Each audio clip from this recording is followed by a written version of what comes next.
a lifelong Wisconsinite, born and raised in Milwaukee. I grew up in the 53206 zip code, one of the nation's poorest and most incarcerated zip codes, and I've made it my mission to make a difference for others. It was that mission that drove me to the classroom, where I worked as a fourth grade teacher with the Milwaukee Public Schools. Thank you. The same public schools that I am a product of. And it was that mission that drove me to work as a union activist and a community organizer, helping keep Wisconsinites in their homes and standing up for women of color. And it was that mission that also drove the call to seek office for the Milwaukee County Board of Supervisors, where I became the first Black woman and the first Latina elected to chair the Board of Supervisors.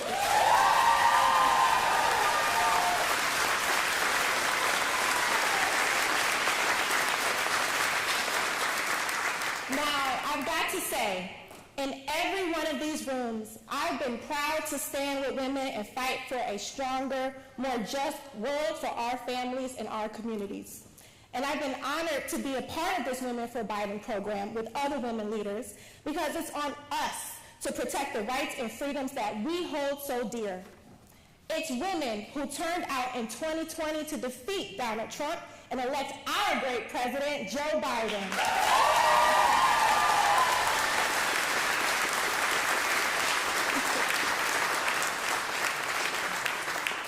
Women who turned out just last year to dominate the Supreme Court race.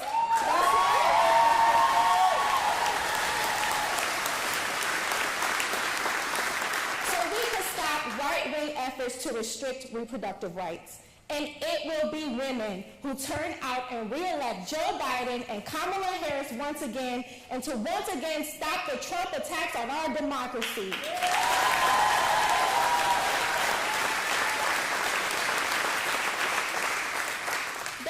At stake in this election. In the past 2 weeks, Donald Trump has repeated his calls for a national abortion ban. That ain't right. And his overturning the Roe versus Wade led to women being denied IVF treatment. Look at the contrast between this Trump agenda and President Biden, who's delivered record low Black unemployment, cut the cost of prescription drugs for our families, and has taken executive action to protect a woman's freedom to make her own health care decisions.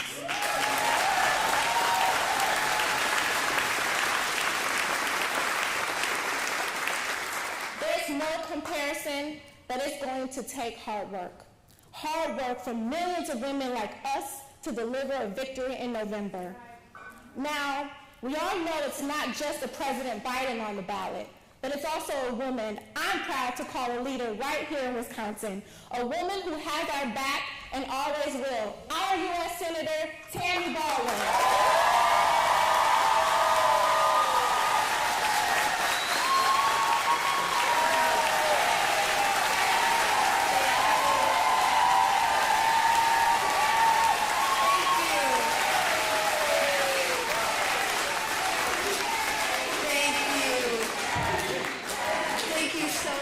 And thank you, Marcelia, for that warm introduction, and thank you so much for your leadership. There is no better place to conclude this kickoff tour for Women for Biden-Harris than in Wisconsin. Because Wisconsin is the battleground state in our country this year. And in election after election in Wisconsin and across the country, it has been the women who decide who wins and who loses. In 2020, when President Biden won back the White House, restoring sanity and decency to our country, it was Wisconsin women who put in the work, got out the vote, and ensured that we defeated Donald Trump.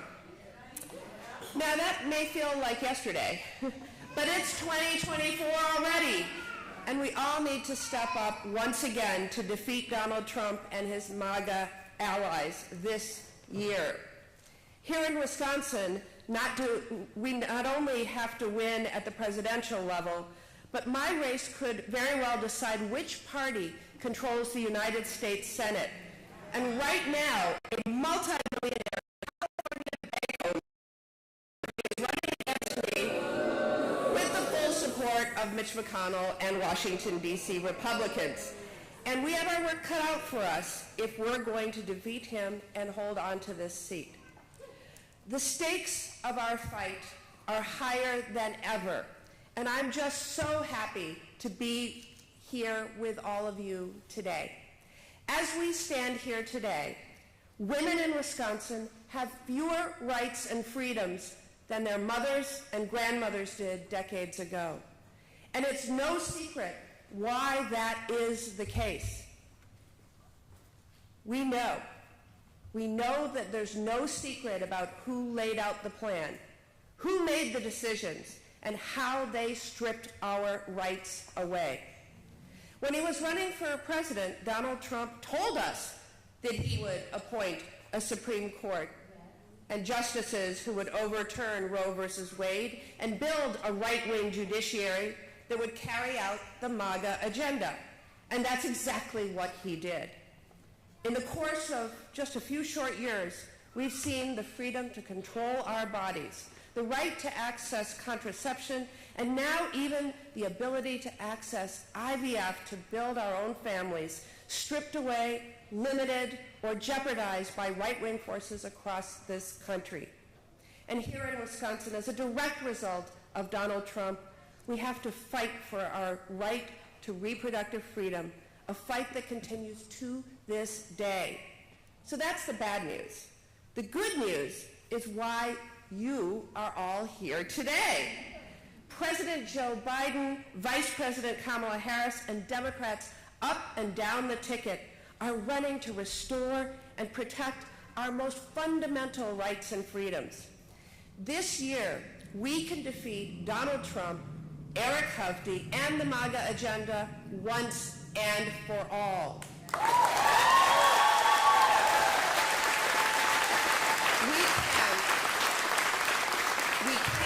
will elect President Biden to a second term.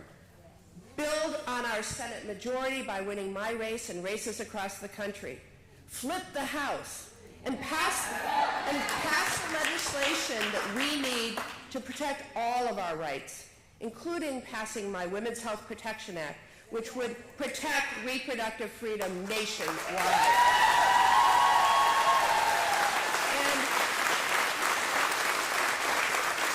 And even more than that, we can continue to build on the accomplishments that I've been so proud to work with the President on, like delivering historic investments in Buy America and Made in Wisconsin jobs, capping the price of insulin at just $35 a month, and lowering the prices of so many other life-saving prescription drugs.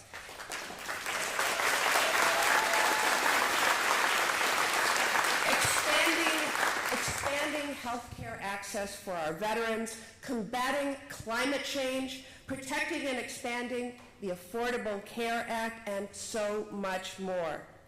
The stakes are high, but I know that does not intimidate women in the great state of Wisconsin.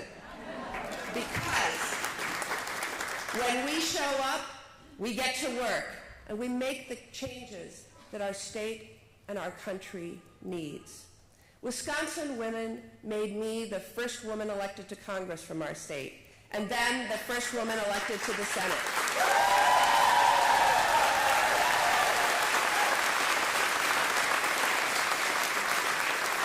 Wisconsin women flipped our Supreme Court, finally restoring fairness to the bench.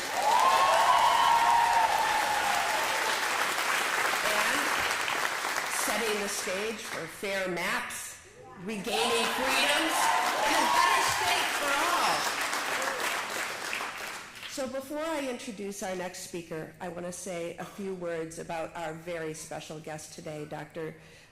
Joe Biden, our First Lady. Dr. Biden is a community college educator, a military mother, a grandmother, a best-selling author, and above all, an advocate for countless Americans, including our students, our military families, and families affected by cancer. Her time in the White House has been defined by her outreach to Americans in all corners of the country. And during a highly divisive and unpredictable time, she has been a unifying light for our country. So now, yes.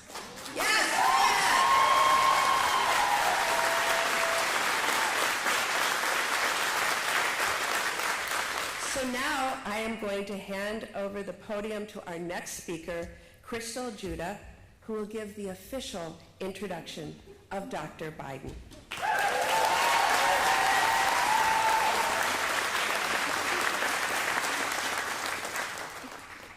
Hi, my name is Crystal Judah.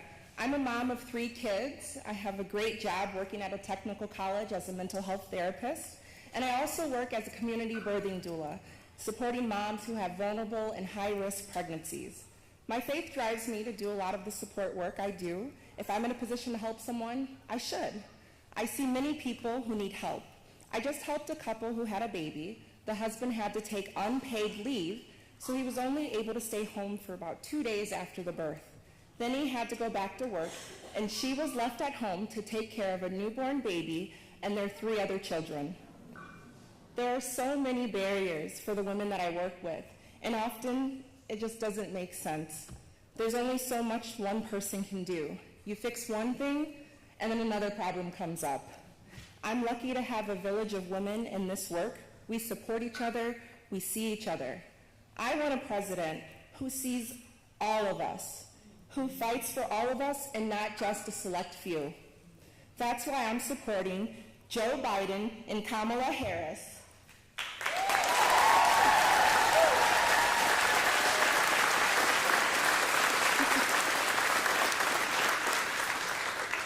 As president, Joe Biden has made a difference for moms like me and the women that I serve and care for. That's why we're all here today. And now I'm so proud to introduce our next speaker, someone who cares about lifting people up, especially when they're struggling. So please give a warm Wisconsin welcome to our First Lady, Dr. Jill Biden.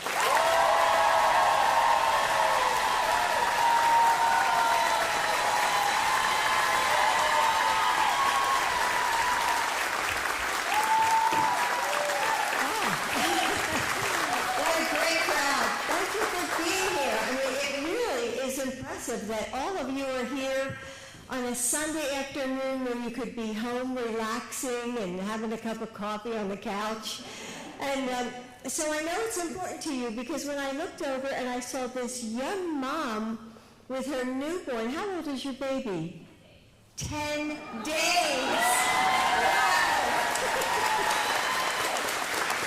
Wow. Thank you for being here. I really appreciate it.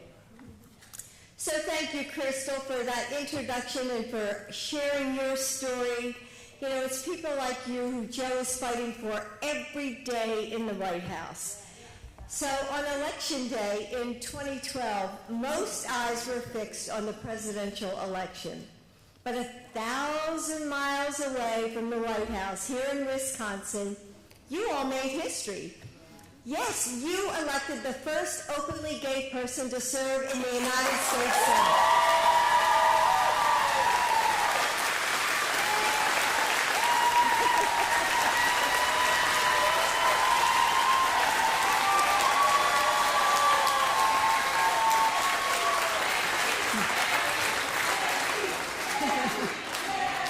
And as someone said, she was also the first woman ever from Wisconsin to be a United States Senator. And I know how you love her. Well, you have to feel the love. I mean, from fiercely defending the Affordable Care Act to champion Made in America rules, she is an invaluable senator. And we must, and we will, re-elect her.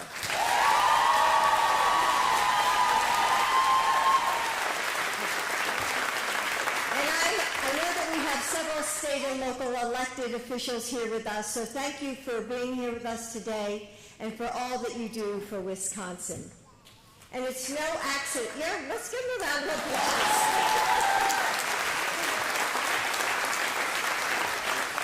So it's no accident that Wisconsin is one of the places we've chosen to launch Women for Biden this weekend.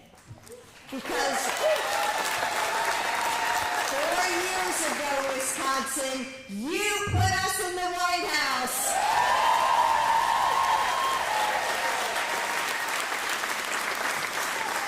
Joe and I will never forget how hard you worked or how much you gave, and we are grateful.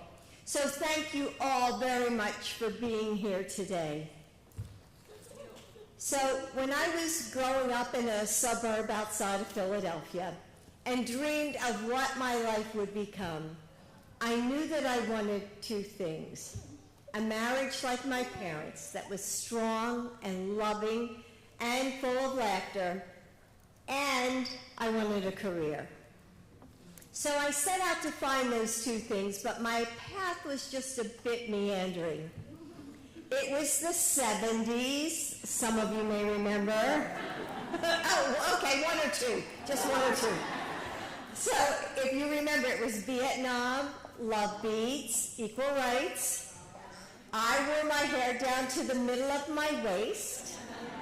Yeah, they're all raising their hands, yeah. And so did most of the men I dated. True. So one day I was asked out on a date, just out of the blue. And that evening, a handsome young senator showed up at my door.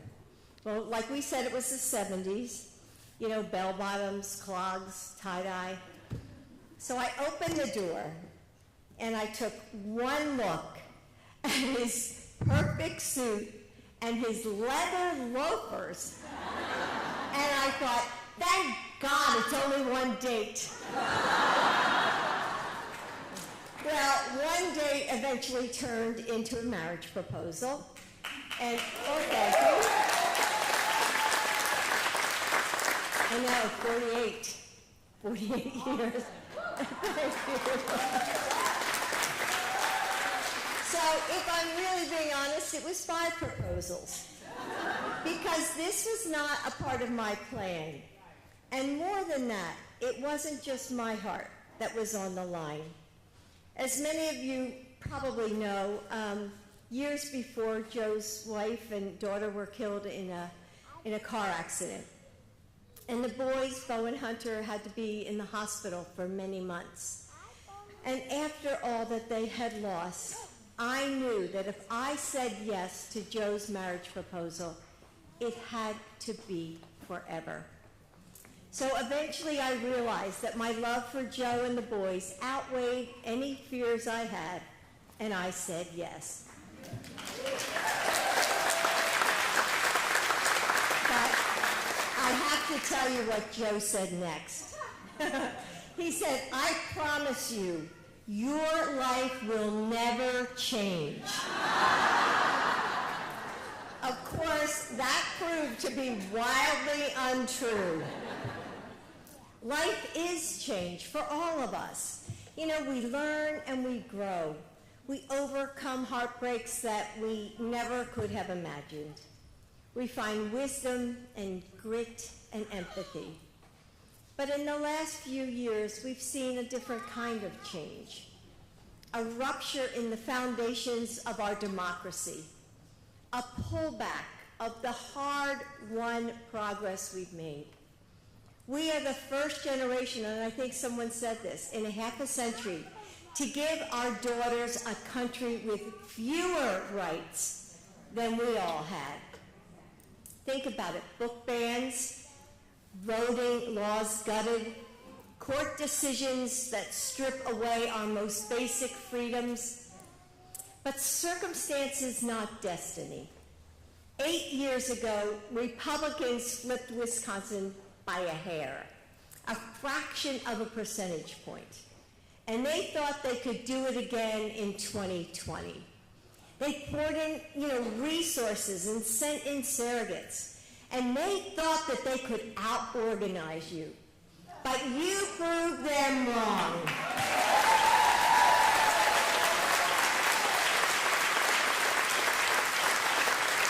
You talked to your friends and your neighbors. You called strangers and you reminded them to vote. You put on masks during the pandemic and hopped on Zooms. You raised money and then you changed minds. You gave everything you had to make Joe Biden your president, and you won.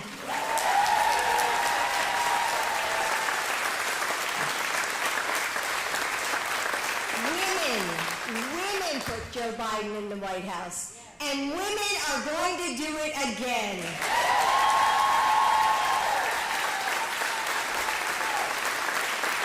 Because we know what's at stake.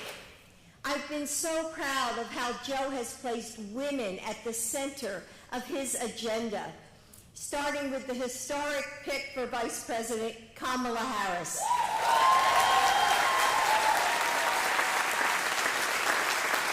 President Biden is defending reproductive rights, fighting for a national law that would restore Roe's protections. And yes, that means protecting IVF and access to contraception. And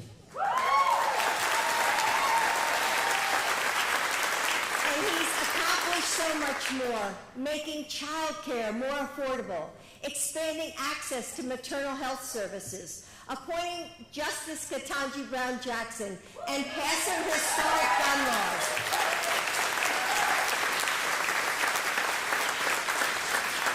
You know, I saw him write by hand the Violence Against Women Act, and then get it passed at a time when talking about domestic violence was taboo. Joe has spent his entire career lifting up women. But Donald Trump, he spent a lifetime tearing us down and devaluing our existence.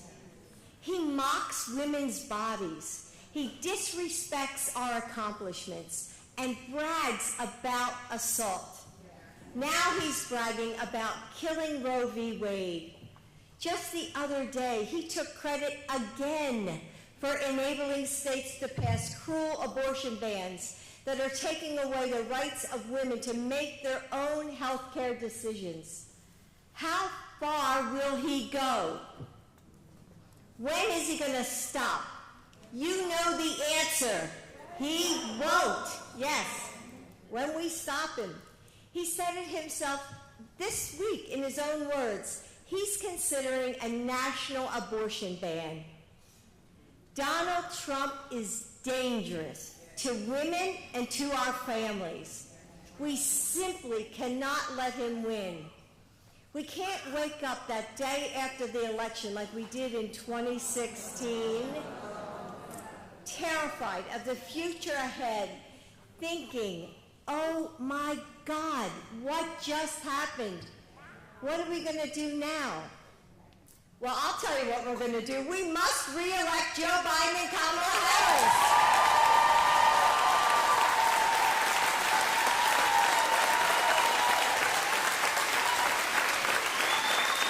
And you know how we're going to do this? Just look around you. Look around you at all the women here and men who, thank you for coming. So, women for Biden-Harris is how we're going to do it. We're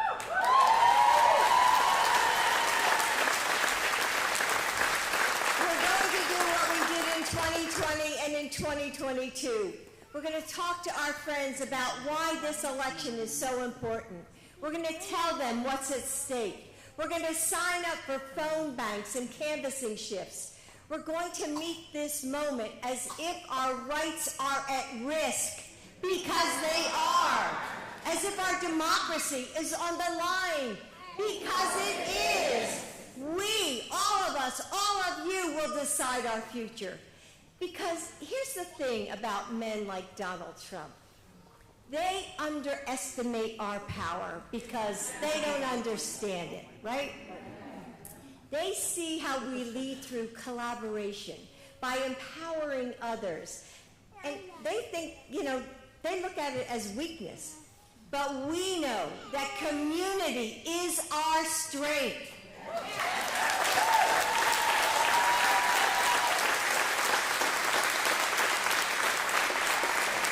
They see empathy and compassion as our vulnerability. They think that our love for our children makes us soft. But we know that those are the lives that light a fire in our hearts, that make us fierce and unafraid.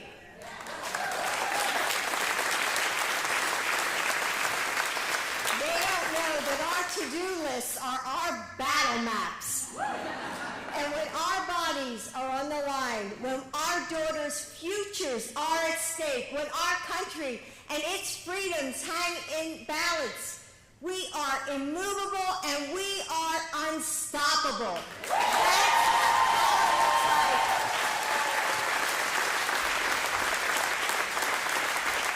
That is our power, and it's time we show them once again just what we can do by re-electing Joe Biden and Kamala Harris.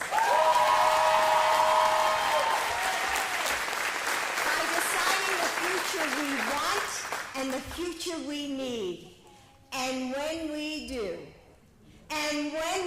Wisconsin, nothing and no one can stand in our way. Thank you, Wisconsin.